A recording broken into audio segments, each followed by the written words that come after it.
সুপ্রিয় নবম শ্রেণীর শিক্ষার্থীরা, আশা করি সবাই ভালো আছো। আজকের এই ভিডিওতে আমি লগারিদমের ধারণা এবং প্রয়োগের 60 পৃষ্ঠার ছক 3.1 সমাধান করব। তো প্রথমেই আগে আমরা জেনে নেব, বলছে তোমরা কি জানো ব্যাকটেরিয়া খুব দ্রুত গতিতে বিস্তার বংশবৃদ্ধি করে। মনে করো কোনো একটি পরিবেশে পরীক্ষা করে ব্যাকটেরিয়ার সংখ্যা শনাক্ত করা হলো 4500। এই ব্যাকটেরিয়া প্রতি ঘন্টায় বংশবৃদ্ধি করে দ্বিগুণ হয়। তোমরা নিশ্চয়ই বুঝতে পারছো যে কয়েক ঘন্টার মধ্যে ব্যাকটেরিয়ার সংখ্যা অনেক বেড়ে যাবে। অর্থাৎ প্রতি ঘন্টায় যদি তার বংশবৃদ্ধি করে দ্বিগুণ হয়ে যায়, তাহলে কিছুক্ষণের মধ্যে বা কয়েক ঘন্টার মধ্যে কি ব্যাকটেরিয়ার সংখ্যা অনেক বেড়ে যাবে। কারণ প্রথম ঘন্টায় ব্যাকটেরিয়ার সংখ্যা 4500 গুণ হয়ে গেছে কি 2। ঠিক আছে, আচ্ছা 4500-র সাথে যদি আমরা 2 গুণ করি তাহলে কত হবে? 9000।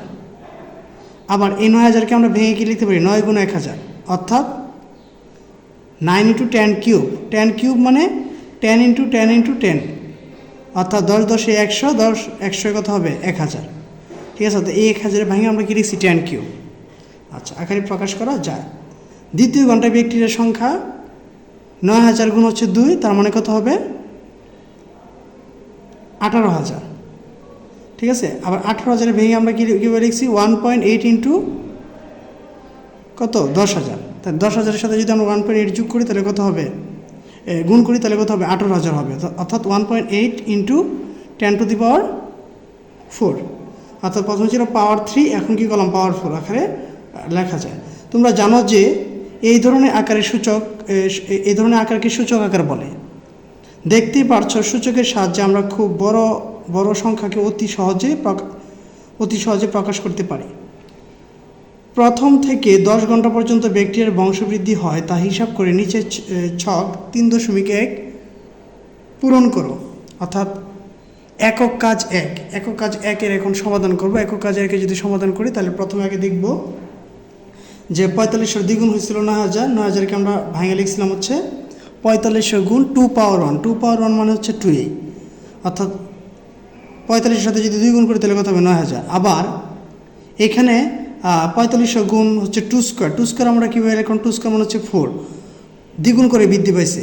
প্রথম দ্বিগুণ, পর হচ্ছে কি 4 গুণ। আচ্ছা, তো এরপরে তৃতীয় ঘন্টায় যদি আমরা যাই তাহলে তৃতীয় ঘন্টায় আমরা কি লিখতে পারি? 18000 গুণ হচ্ছে 2। 18000 দুগুণে কত হবে? 36000। এখন এটাকে ভেঙে আমরা কি লিখতে পারি? 4500 গুণ হচ্ছে কি 2 কিউব। 2 কিউব মানে কত হবে? 8। ঠিক আছে, 8-এর সাথে যদি আমরা 4500 মানে 4500 গুণ করি তাহলে কত হবে? 36000। তারপরে যাই, তারপরে কত হবে? 36000 ইন্টু হচ্ছে 2। ঠিক আছে, 36000 দুগুণে কত হবে? 72000। আর এটাকে আমরা যদি সূচকীয় মাধ্যমে প্রকাশ করি তাহলে কি লিখব? 4500 ইন্টু 2⁴, অর্থাৎ আস্তে আস্তে পাওয়ারগুলো বাড়বে। তারপরে আবার যাই, 72000 ইন্টু হচ্ছে 2, তার মানে কত হবে? 1,40,000। তাহলে এখানে কত লিখব? 4500 ইন্টু কি 2⁵। তাহলে তারপরে যাই ষষ্ঠ ঘন্টায়। ষষ্ঠ ঘন্টা হচ্ছে 1,40,000 ইন্টু হচ্ছে 2, তার মানে কত হবে? 2,88,000। আর এখানে হবে 4500 ইন্টু হচ্ছে 2⁶, অর্থাৎ প্রাণ করে বাড়ছে। এরপরে সপ্তম ঘন্টায় 2,88,000 ইন্টু হচ্ছে 2, ঠিক আছে, তার মানে কত হবে? 5,76,000। আর এটাকে ভেঙে আমরা সূচকীয় আকারে যদি প্রকাশ করি তাহলে 4500 ইন্টু 2⁷। এবার অষ্টম ঘন্টায় যদি যায়, অষ্টম ঘন্টা হচ্ছে 5,76,000 ইন্টু হচ্ছে 2, তাহলে কত হবে? 11,52,000। এটাকে আমরা সূচকীয় আকারে প্রকাশ করতে পারি 4500 ইন্টু 2⁸।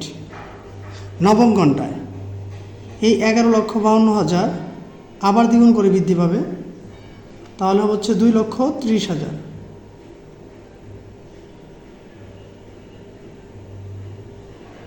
ঠিক আছে,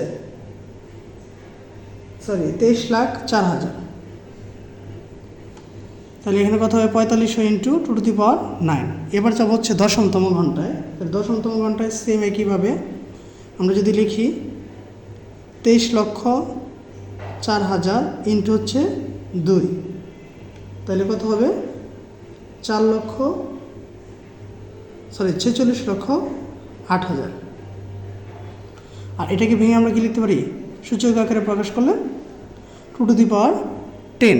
এখন আমি লাস্টেরটা আমাদের ক্যালকুলেটর একটু প্রকাশ করে দেখাই দেবো যেটা গুণ করলে এত হয় কিনা। তাহলে আমরা লিখতে পারি যে 2 পাওয়ার দিতে পারি হচ্ছে 10 ইন্টু হচ্ছে 4,500।